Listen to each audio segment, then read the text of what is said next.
এবার অস্ট্রেলিয়ায় খোলা জায়গায় মলত্যাগ করেছেন এক ভারতীয়। দেশটির অ্যাডিলেডের প্যারা হিলস এলাকায় তিনি এ কাণ্ড ঘটিয়েছেন। ইতোমধ্যেই এই ঘটনার একটি ভিডিও সামাজিক যোগাযোগ মাধ্যমে ছড়িয়ে পড়েছে। এই খবর জানিয়েছে ভারতীয় সংবাদ মাধ্যম এনডিটিভি। ভিডিওতে দেখা যায় একটি বাড়ির সামনে ঝোপের কাছে বসে আছেন ভারতীয় ওই ব্যক্তি। তাকে স্থানীয় বাসিন্দা কার্টার জিজ্ঞাসা করেন, আপনি এখানে কি করছেন? প্রশ্নের মুখে ওই ব্যক্তি তড়িঘড়ি করে প্যান্ট টেনে তুলে বলেন তিনি প্রস্রাব করছিলেন।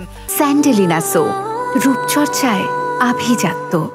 তবে কার্টার দাবি করেন ওই ব্যক্তির আচরণ দেখে মনে হয়নি তিনি প্রস্রাব করছেন, তিনি মলত্যাগ করতে বসেছিলেন। ঘটনার সময় কার্টার উত্তেজিত ভাষায় ভারতীয় ওই ব্যক্তিকে ধমক দেন।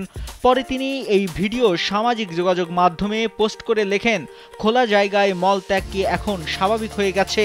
এনডিটিভি জানিয়েছে, দক্ষিণ অস্ট্রেলিয়ার যেখানে ঘটনাটি ঘটেছে সেখানে আইন অনুযায়ী নির্দিষ্ট টয়লেট এলাকা ছাড়া জনসমক্ষে প্রস্রাব বা মলত্যাগ করলে সর্বোচ্চ $250 জরিমানা দিতে হয়। ভিডিওটি ভাইরাল হতেই তীব্র প্রতিক্রিয়া জানিয়েছেন নেটিজেনরা।